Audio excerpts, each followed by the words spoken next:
Welcome, one and all, to the final episode of season 5 of Out of the Main. Did you ever think we'd get here, John? After we did the penultimate last week, I figured there was one more left. Yeah. That was a giveaway. That's right. You had to look the word up, but yes.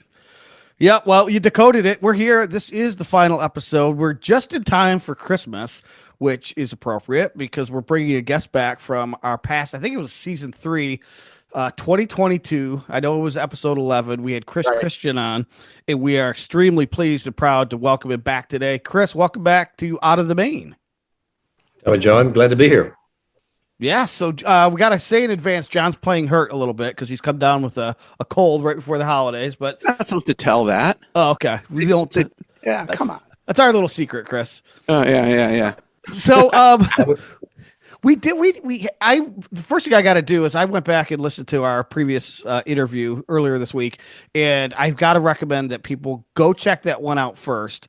Or after this one. I'll link to it in the show notes for this episode because I was reminded of all these awesome stories, Chris, of your life and the millions of people you've touched, the crazy stories. So that is a story in and of itself. But we wanted to focus more this time, since we have you back, on a side of your career that we only kind of touched on last time. And that was your foray into Christian contemporary music and your position in that genre. So what I'd like to do is ask you the thing that I thought I got a chuckle over in the re-listen is you said twice you went to another city, either LA or Nashville, to make a pop record. And neither time you ended up making a pop record. Tell us about how you got into this.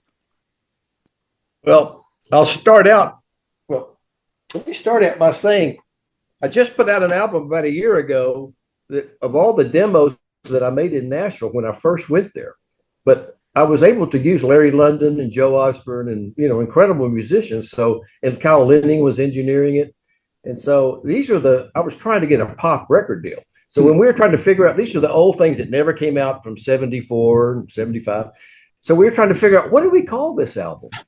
I said, these are songs that I was trying to get a pop record deal. And so the record label said, let's call it Songs to Get a Pop Record Deal. So I thought that, I thought it was kind of cute. And they put in, pictures with Chet Atkins and back in the day at Opryland playing the Porter Wagner show and all that. So anyway, I'll start with that album because that is why I went to Nashville to make pop records. But to set the stage, there was only 3 kinds of basic music. There was rock, pop rock. Actually, I don't know if there was much pop. Pop could have been Perry Como or something, but it was kind of popish, pop rock, and then there was country, and there was gospel. And now gospel was quartets and family Goodmans and revivals, and what Elvis would go to, see the revivals. That was gospel music. Mm-hmm. Well, I grew up in the Church of Christ in Abilene, Texas, and one of the unique things about the Church of Christ, they don't believe in instrumental music in the church service. Now, the ironic thing is Amy Grant grew up in the Church of Christ too, and Brown Bannister also too, and Michael W. Smith too. So anyway, when I went to Nashville, there was no Christian music to get into. I could either be gospel, rock, or country. Well, I didn't like country that much. And my songs, I couldn't tell the corny song from a good country song. Like I wrote songs called, like He Came from Alabama, but he didn't have a knee. and there's some other ones that were really thin is where she's been and fat is where she's at. And, and that would not be politically correct now. It probably wasn't back then, but I was trying to make, those clever country lines that have clever hooks. Mm-hmm. So obviously I was no good at that. So I was just trying to make songs to get a pop record deal. And I did this album I just showed you, and it's got Will You Still Love Me Tomorrow, that Carole King song with the big orchestra and all that. And I used Robot Man, which turned out to go on a Cotton Loaded Christian album that was in a movie, Pom Pom Girls. But that back then it was just a demo. Anyway, but I didn't get a record deal. I mean, nobody would hire me then. Or nobody would sign me. And so that we just put it on the shelf. And then I got into the Christian music, which, that's a story I guess you want to start to see how it happened. But once I got into that, then I was doing Dogwood for Pat Boone and Amy Grant and B.J. Thomas and Group for Whiteheart and my 6 albums of mine. And so then for about 4 years, I was doing all these Christian albums, about 9 or 12 a year, and I didn't have time to do any pop. So after about 4 or 5 years, I got antsy and I said, I want to go get my pop record deal. I didn't get it the first time. So that's when I went to LA and met Robert Kardashian. He signed me to Neil Bogart's label and Bob Gaudio produced it. And that's the album you know about that we talked about in the last show. So that's why that album was kind of germane to our discussion, because those were the songs I was trying to get a pop record deal and I couldn't. And so then I ended up having opportunities with Christian records. And, that eventually we didn't even know what to call it. Pat Boone and I were calling it Christian pop because there really wasn't a name for it. I mean, there was no industry, there was no publishers, there was no label. And so I did this group called Dogwood in Quintanilla, which was a little coffee house across the street from church. And they sounded like Crosby, Stills, and Nash in the day that Crosby, CS&M were big. So I called Pat Boone. I knew I was dating his daughter at the time. Wow. And I said, I know you're starting a new label. And he was always a Christian. And he thought there should be a little more contemporary music because Pat was a big pop star. It was the Beatles and Elvis and Pat Boone. I mean, those were the top three at one time. Mm-hmm. And so I knew he was doing that. And I said, this group sounds like Crosby, Stills, and Nash. Could I produce a record on them? And he said, well, how much will it cost? I said, I don't know. I've never produced a record. I've done a Chick-fil-A jingle, Coca-Cola jingle, a bunch of jingles, putt and all that. But he said, well, how about 5,000? And I said, sure, that's what it'll cost. So I got $5,000 and I went in the studio with Kyle Linning. And I don't know if you know that name. Do you know the name of Ingle Nan, John Ford Coley, and a lot of great records? And so Kyle and I were friends, and he was at Glacier Studios. And so he kind of shepherded me through this first album I ever produced. That was Dogwood. Well, when that record came to Word Records in Waco, Word Records was the biggest gospel label, not Christian label, gospel label. Mm-hmm. And it started out by Word Records. They only put out albums with sermons. And that's why they called it Word Records, because it was the word of God, And so, but they signed B.J. Thomas, and Stan Moser, who was the head of A&R, then said, he just come off Somebody Done Somebody Wrong song. I mean, B.J. was huge. He said, who are we going to get to produce this record? And Stan said, that Dogwood album, whoever produced that Dogwood album sounds like Crosby, Stills, and Nash. That guy needs to produce B.J. Thomas. So I go from one $5,000 Dogwood album to getting a call from Word, would you do B.J. Thomas? And then, of course, we had to write all the songs. People complained because he said, you wrote all the songs. Well, duh. I mean, there's no contemporary songs. You can't call the publisher and say, hey, give me some pop Christian songs for BJ. They didn't exist. So I had to write most of them, and then Stan found a song called Home Where I Belong that was great. Some other writer wrote. And then that album went on to probably one of the biggest contemporary, what was known as Christian pop albums of all time. Well, there was supposedly, I guess around the same time, there was like another sort of folk Christian thing, I guess, happening out on the West Coast, California, kind of contemporary. But you were right on the front end of what we would know as contemporary Christian music, whatever they call it today. And here, just wanted to give you a few numbers, Tom, to where this has gone, to where we are now. Lauren Daigle has a song, you say, 578 million spins. Oceans by Hillsong United, 527 million spins. Chris Tomlin's Good Good Father, 205 million spins. Bethel has 6 songs over a million spins each. I mean, Chris, you said there wasn't anybody else doing it at the time, but could you have imagined it was going to become this? Oh, no. Well, no. And also, what happened with the BJ record, Word Records was used to selling like 10 or 20,000 on the Imperials and George Beverly Shea, who sang for Billy Graham at his crusades. And 10 or 20,000 was a big record. So all of a sudden, this album comes along that this little young 21-year-old did that sells 500,000 in the first year, and now it's a platinum and all that. Which record is And that? so, Is that the Amy Grant one? no, that's BJ. BJ before Amy Grant. BJ. That's So he was BJ only Thomas. 21 at the time? The second record I produced was He was BJ only Thomas. 21? Wow. Oh yeah, I just started out. Who were you, 12? he was 21. Oh, I see. Yeah. I was 21. No, not. Yeah. Anyway, BJ's was so big. Word said, we don't know what this is, and we don't really know what to call it, but we're going to give you 5 albums a year, 50,000 a year. Go out and sign whoever you want to, because we need more of these.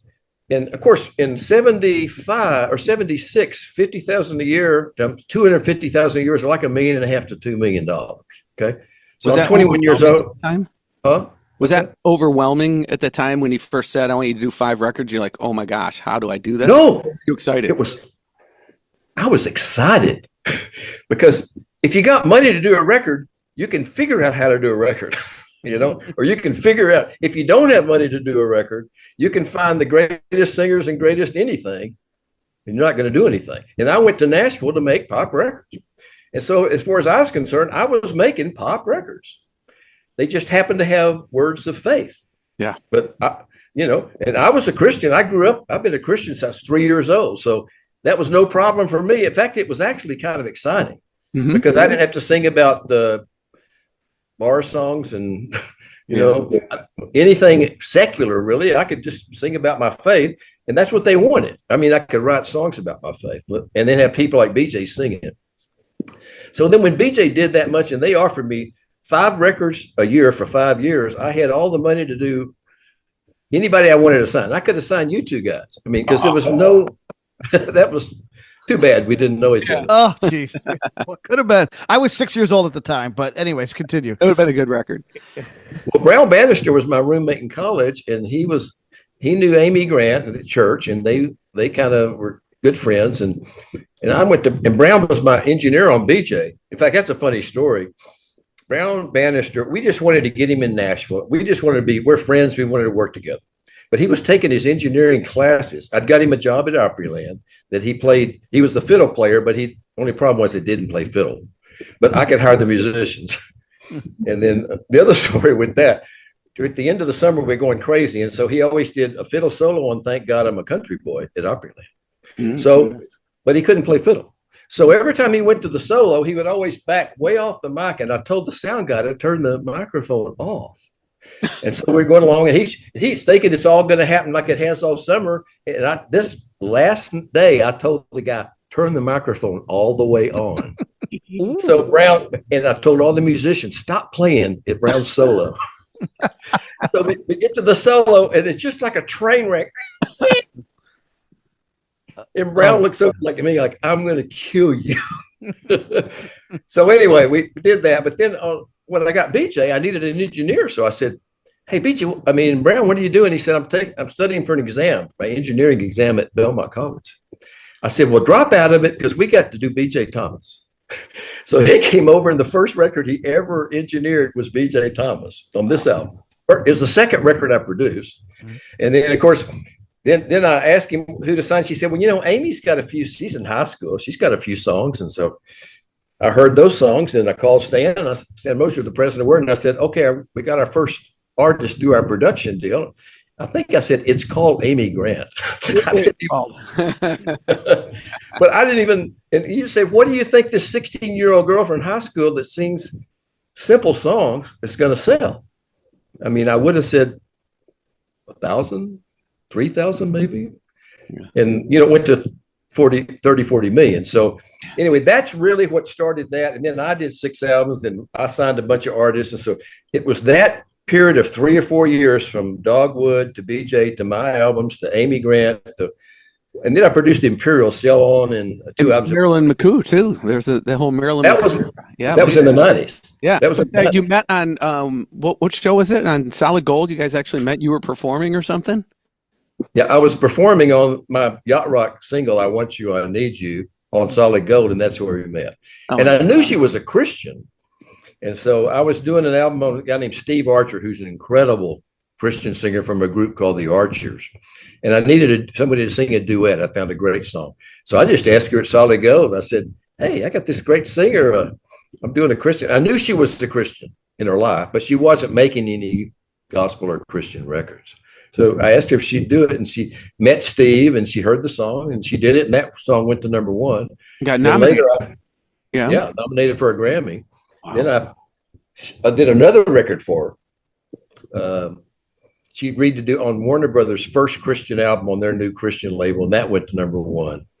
And then I did a Christmas album. So we did two or three things that were really great. And she's just a sweet lady. And the records we did with her and Steve are really good to this day.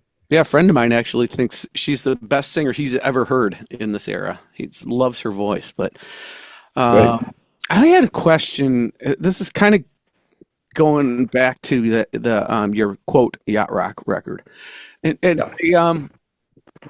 I wanted to understand how you write songs, because I noticed that when I'm listening to particularly that album, there are so many key centers in any one song. You might go through three keys between verse, pre-chorus, and chorus.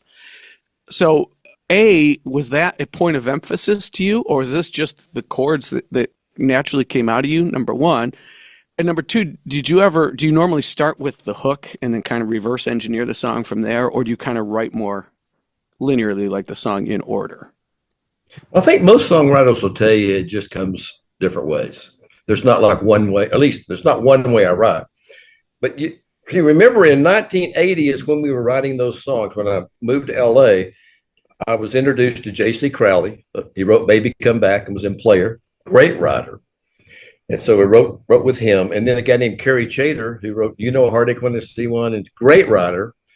And I remember I'd been in Nashville for 6 years writing songs with some of the best, Robbie Patton from Elton John's company, and writing songs with him, and for all the BJ albums and all the best writers in Nashville. So I had a lot of experience in 1980 as a songwriter.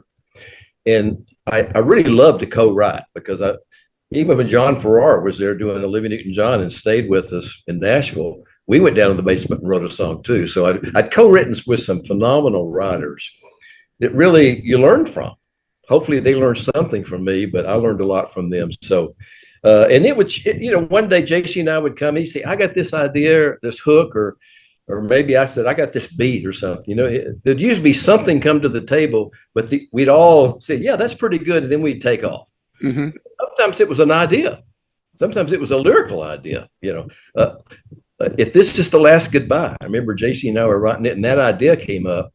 And if this is the last goodbye, I don't want to know until tomorrow. Nothing. Oh, we both just said, that is a great line. So we wrote a song, If This Is the Last Goodbye. And that didn't ever make it off the pop album, but I went back in the studio and David Foster got on piano and put the David Foster magic to it. And it was released as a single in a number of places not in the United States, but other places. I was looking for that. I was trying to remember, you talked about a David Foster song, like sort of done in the Hard Habit to Break style, I think you may have said. Yeah. That was his era of that time when Hard Habit to Break was done. Yeah. Does that exist anywhere, Chris? Can that be found? Do you have a demo of it? Anything? Yeah, it'd be found on my phone. Well, send your phone over here. Yeah. It's not a demo, though. Actually,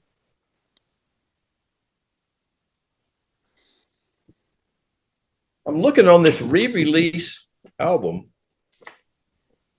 That's what I was looking at earlier. And I'm wondering if we put both versions. That's what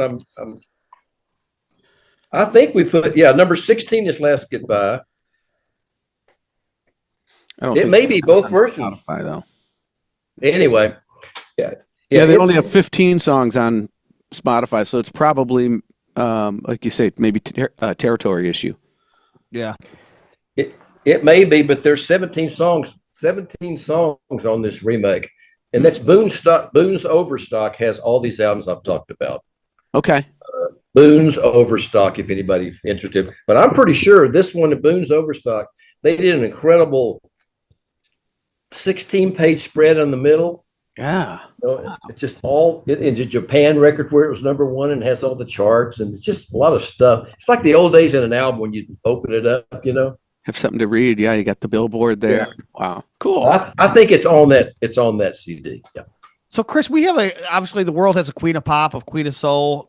Is it safe to say Amy is the queen of CCM, if there is such a thing? And would that make you like the godfather of it? I mean, it all sorts of starts with you in this BJ record, which you didn't know to call it at the time. And then luck, whatever it was, got you into Amy's universe, right? And then the whole thing started from there, from what I could tell. And then I remember as a young kid in the late 70s, early 80s, knowing all about Amy Grant. But that's that. Then as your career went forward, did you consider yourself then a Christian music artist and producer, or was this just part of your identity?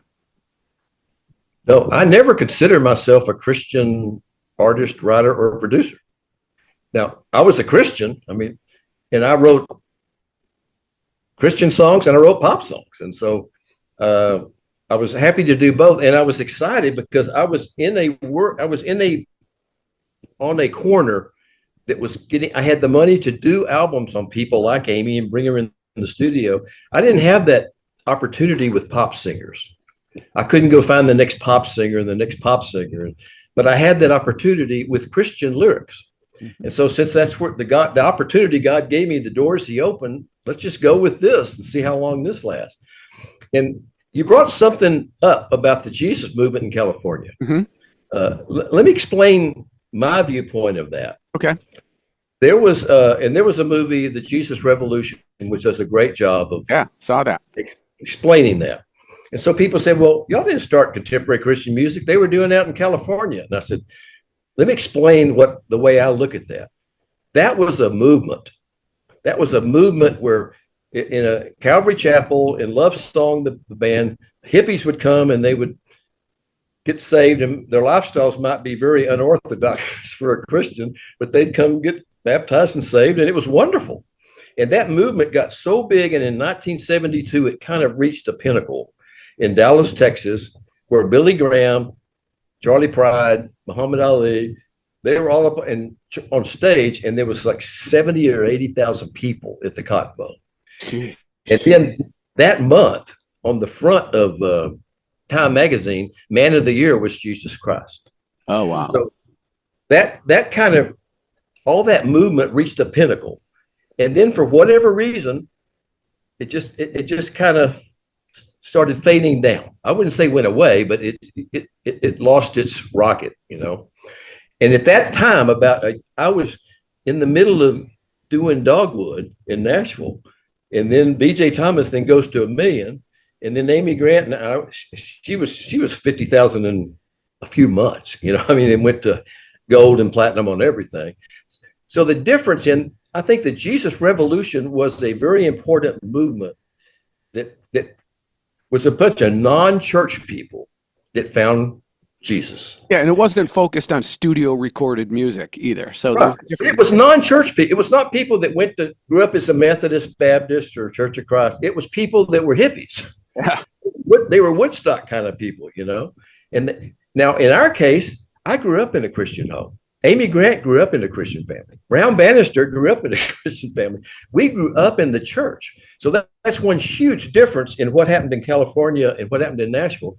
And the other major difference, we started selling so many records and more of the next, more of the next, and more of the next, that once the money got so big, everybody started pouring into this type of music, pop Christian music. And it wasn't until 4 years later that John Steele had owned a magazine called Contemporary Christian Magazine. And he started a record chart of what Christian stations are playing. And that chart was called Contemporary Christian Music. Okay. It was in Contemporary Christian Magazine, which makes sense. Well, then everybody just started calling it CCM. Oh. But that was 4 years after we were doing BJ and all that, and Amy. But again, the big difference was most of the Jesus Revolution was non-Christian people that found Jesus, found God. And most everybody we were working with, we all found each other in the church. You know, Dogwood, we all went to church together, you know. So that wasn't Tommy Thunderberg there too? Didn't you? Yeah. Well, he was not in Nashville then. I got to know him really well in LA. Oh, okay. He was not in Nashville. And he did the rock Christian things later. I Okay. wanted to ask you. So John mentioned, fast forward to today, you've got Hillsong United and the extremely contemporary CCM artists. But who else emerged around that time of the say early to mid '80s? And specifically, I just want to maybe lead the witness a little bit and see if you could tell us how Michael Omartian is relevant, and then there's a tie to America as well. Yeah, yeah. Well, those are two of the people that you answered kind of your own question. Those are two that I would put were very relevant back then. Um, when we were doing that, that was the beginning. Dogwood, BJ, me, and Amy Grant. That was the four that took off and all started selling, a lot of records and reaching a lot of people. A little bit later, Omardian was always a Christian. Not, he was a Christian for a long time too, playing in all the secular bands and was just a great producer and keyboard player. In fact, when Pat Boone called me, this is a few years later after we'd already done those initial four. They asked me if I'd do Dan Peek. He'd just left America, and he became a Christian. And when I guess I was one of the top guys to go to in Christian production, just like Omardian was the top guy to go to in pop production. And so I did. And so I did the first record on Dan Peek that was called All Things Are Possible.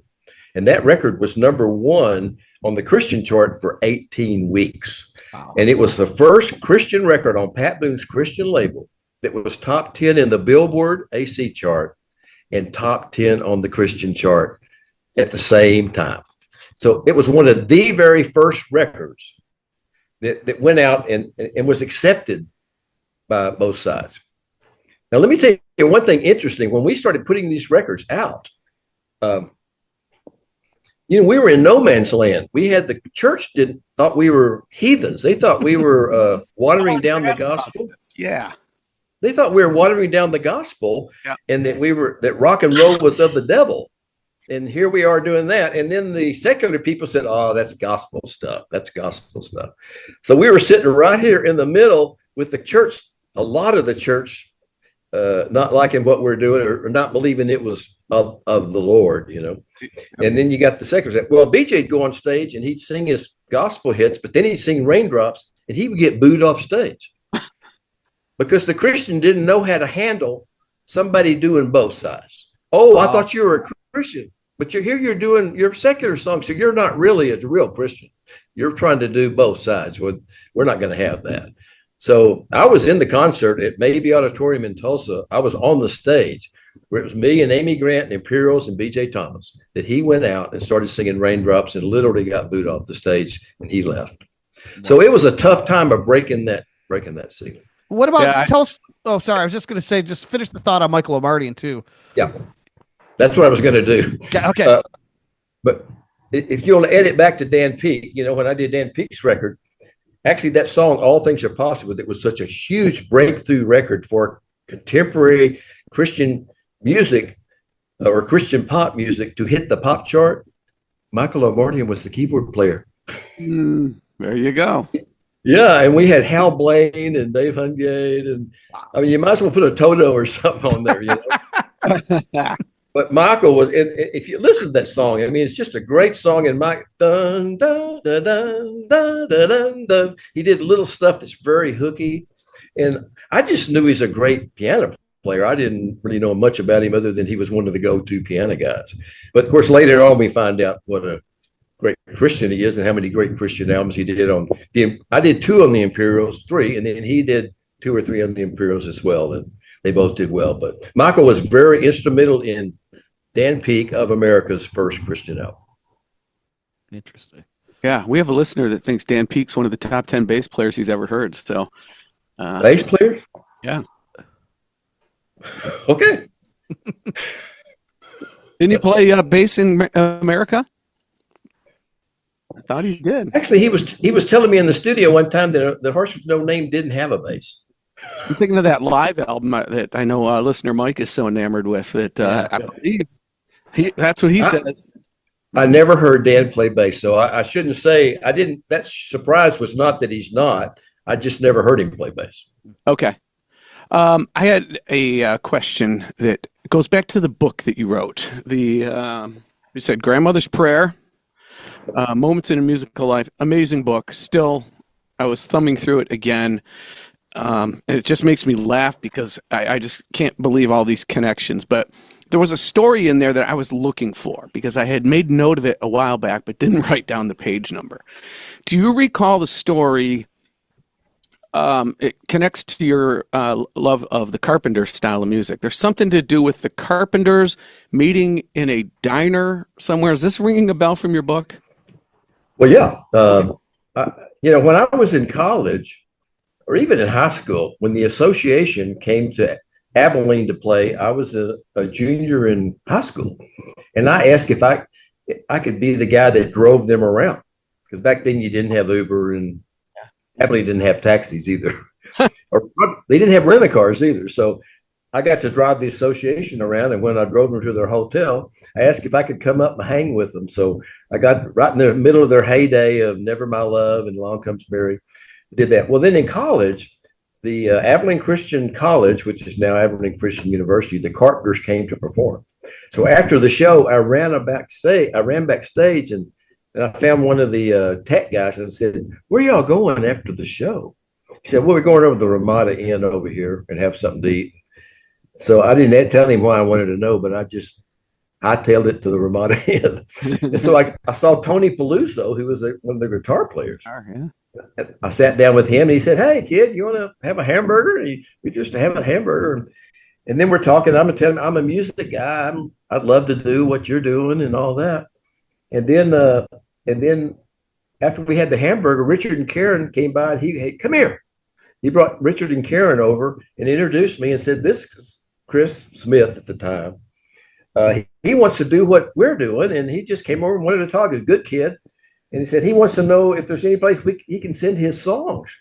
And so they turned the Ramada Inn placemat over, the paper mat. And I got it's in the book, if you can find the page. Oh, it's in the pictures?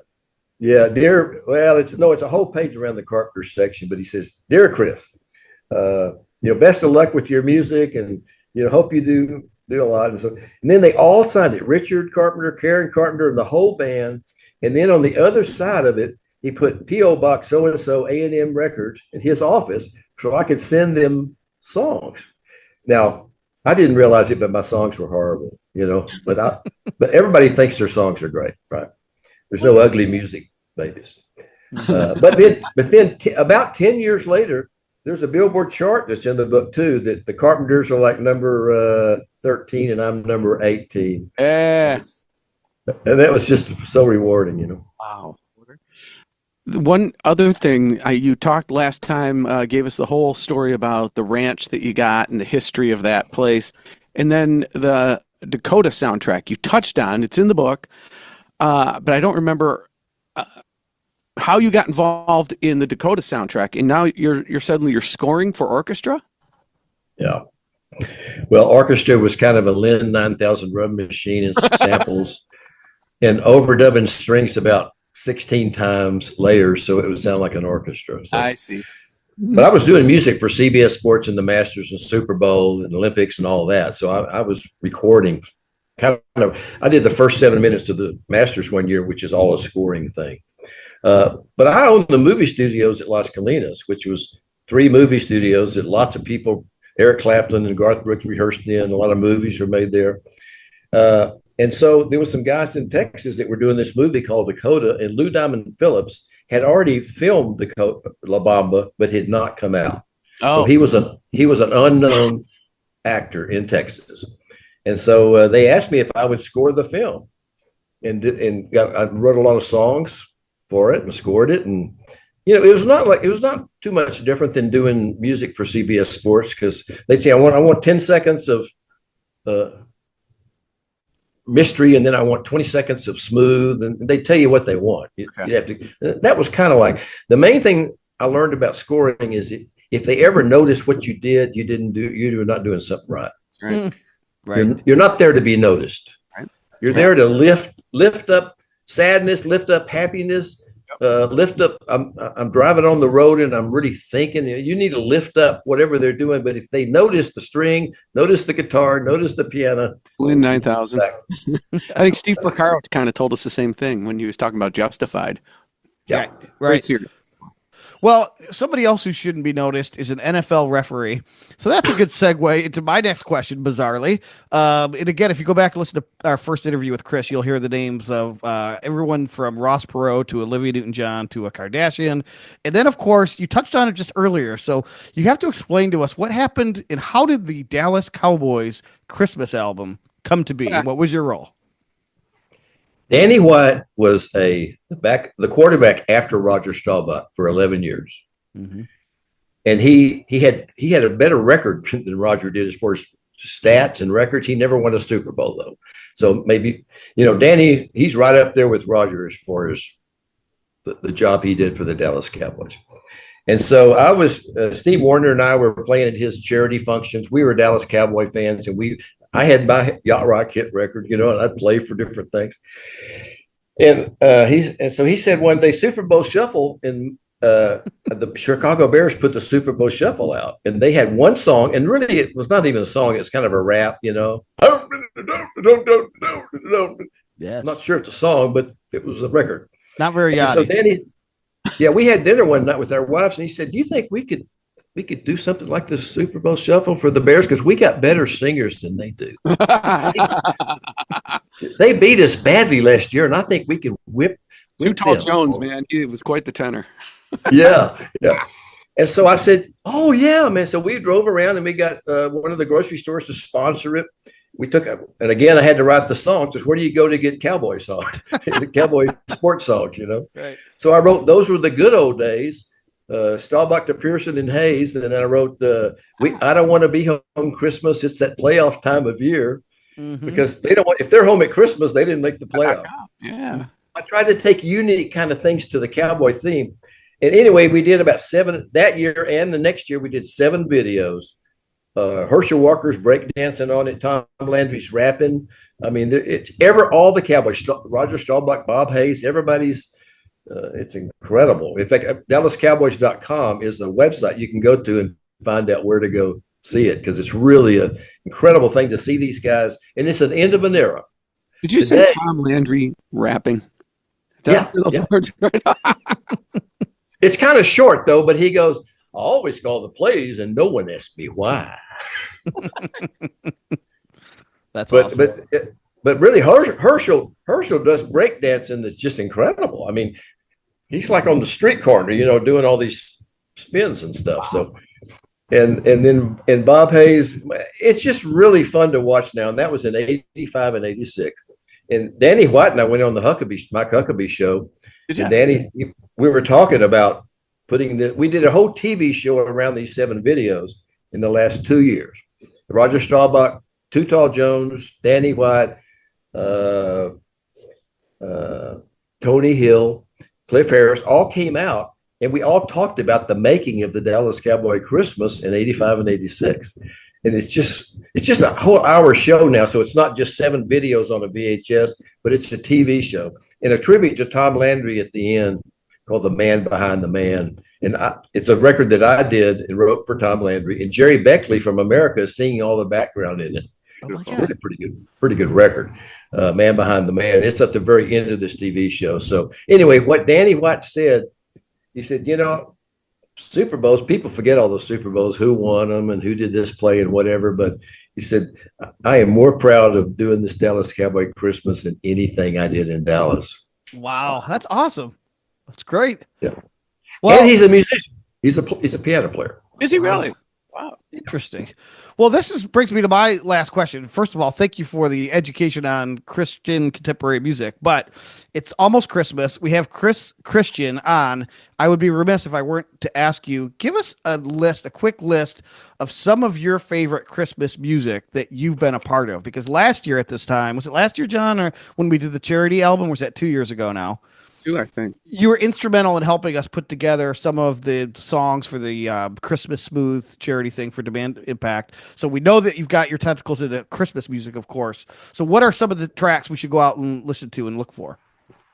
Yeah, some of my favorites that I've done were Natalie Cole, Colored with Love, great song. The Pointer Sisters, Christmas in New York. That's one of the most fun songs that I think Nathan East and I wrote it, and one of the most fun songs I've ever done. BJ Thomas does a heart-wrenching song called God Bless the Children. And it's just incredible. And now I like the one I like that I did on my Christmas album is Thinking of You This Christmas. And that's a duet with Bob Brunig, who was one of the Cowboys linebacker during the Staubach days. So those are ones that really special to me, and I try to listen to during the Christmas season. Awesome. Hey, John, what's your last question for the man, the myth, the legend? I've been in this Carpenter's vibe again, and so this is only like stoked that fire. So I'll put you on the spot and give me 3 or 4 of your favorite Carpenter songs, which I know is impossible because they go about 100 songs deep. But which ones immediately come to mind? Like, man, that one was special. Because you mentioned I know Tony Peluso earlier, and for me, it's that. Was it Yesterday Once More that he blazes that solo? Yeah. Yeah. Yeah. In fact, Back in My Life Again is on the Yesterday Once More compilation. Okay. One thing, I don't know if this would be the answer of too many people, but Bless the Beast and the Children. Oh, yeah. Okay. I don't know. That reaches me. It wasn't one of their biggest hits or anything of that stuff, but I love it. Somehow I like calling occupants of whatever it is. Interplanetarium. Yeah.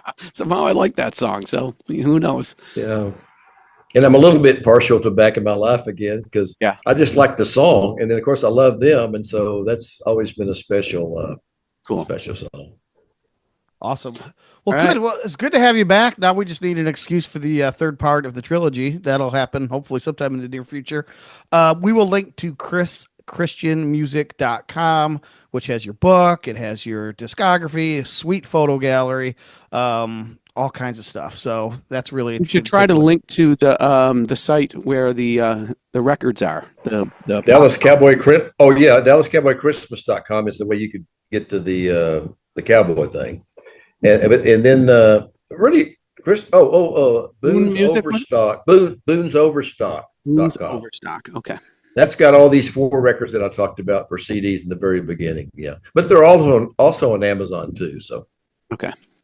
Cool. Great, Chris. Well, Merry Christmas. Welcome back, and we'll see you again maybe next year, next season, sometime, something like that. Great. It's good to see you guys again. Take care. Thanks. All right.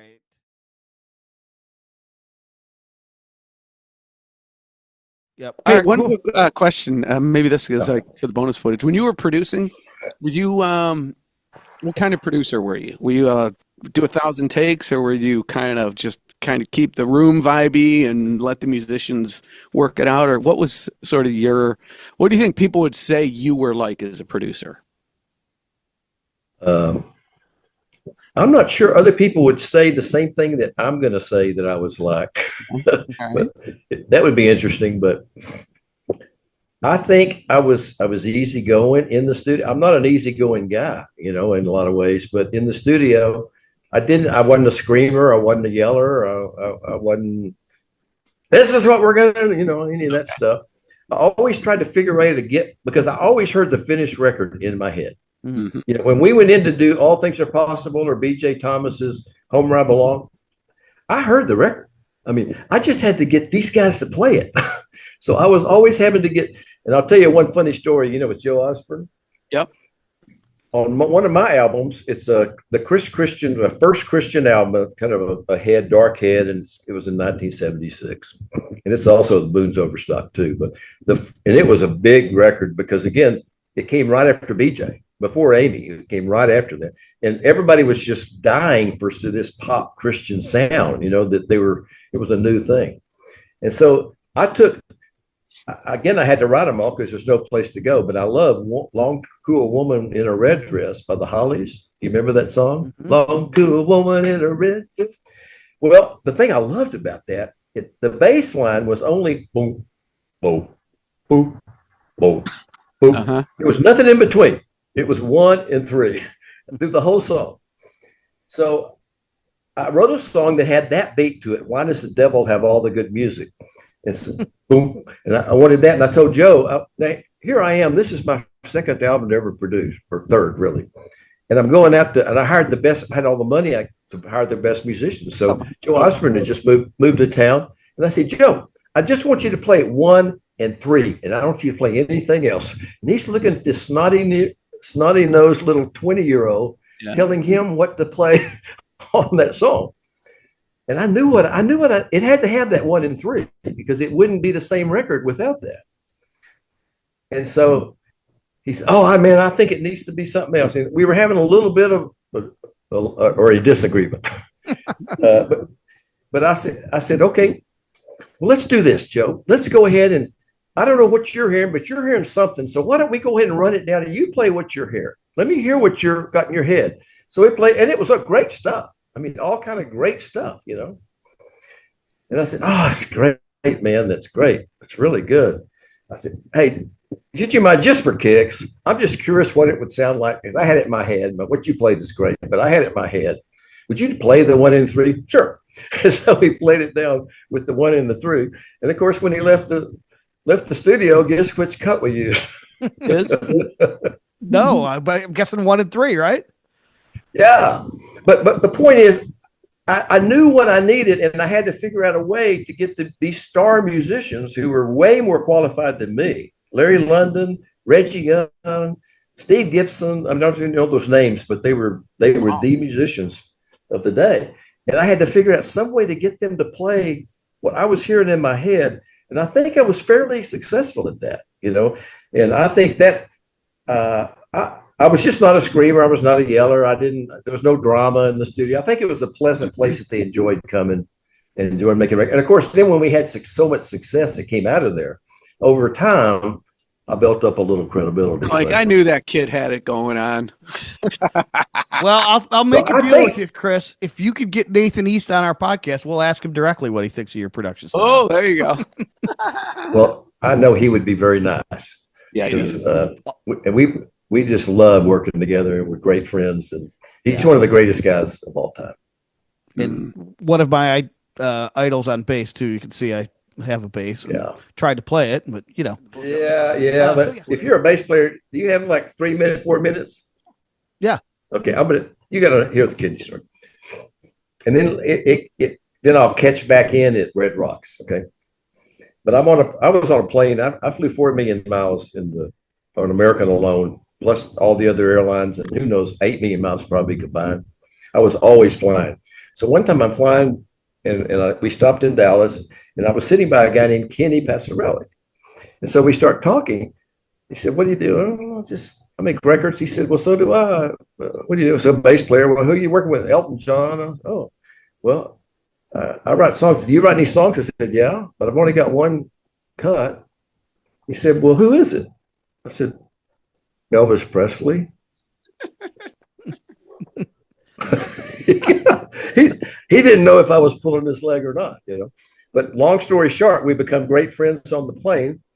And then he was working with Elton and Hall & Oates and the Eagles. He was the Eagles bass player for a while too. Mm-hmm. So he invites us back next summer, my wife and I, to spend 2 weeks up in Aspen with his girlfriend, Maxine Taupin. And you recognize that name? Bernie's daughter, wife? Ex-wife, yeah. Ex-wife. So he's with the Maxine Taupin. My wife and I were 2 weeks at Aspen, and the Eagles Irving Azoff was just opening up this club in Aspen. And so he and Irving loved Kenny Passarelli. He always brought him in for the Eagles or for Hall & Oates or whoever he was working on. And so we went there. We went up with all the Eagles at the opening night, and so became great friends. So long story short, we did a lot of stuff together after that. But when my daughter said, "I want to see Need to Breathe," in the Red Rocks, Kenny lives in Denver now. He's from Boulder because he was in the James Gang and with Joe Walsh. I mean, yeah, that's correct. And but the other group right after it. The three of them, Joe Vitelli and Kenny and Joe. And that's when they wrote Rocky Mountain Way. He wrote Rocky Mountain Way with Joe. Anyway, interesting. So I called him, and he was in the Colorado Rock Music Hall of Fame. Barnstorm. Yes. And so he said, so I said, "Hey, can you do me a favor? I want to get some good seats and maybe backstage and some good parking passes for my daughter." So Kenny said, "I'll hook you up." So we come in and we had dinner with he and his friend, his girlfriend, and spent about 4 hours at night. I went and interviewed him from a documentary that night. We had a great time. Next day, he said, "Follow me." So I followed him up to Red Rocks, and we keep driving. and we keep driving past the gate, and we keep driving up. We're almost at the stage. We pull right up to the back of the stage. There's like, I don't know, 8,000 people out there, in the Red Rock. And we pull right up as if we're Joe Walsh or something, get out and go backstage and meet Need to Breathe and all that. But Kenny put all that together. He's just a great guy. And he came to our WNBA game last year, and we just had the greatest time watching the game. And then we went over to my Granbury house, lake house, and we played a bunch of, and we're old geezers, but we still have a lot of fun sitting down with our instruments and just playing and having a good time. So, but anyway, being a bass player, he's one of, and Dan Fogelberg, Elton John, Eagles, Right. all of that stuff. So Wow. That's who you need to get. Have you had him on the show? No. That's who you need to get on the show. Absolutely. Yeah. Well, Yeah. If you can, my stories are boring compared to Kenny's. all right. Well, there you go.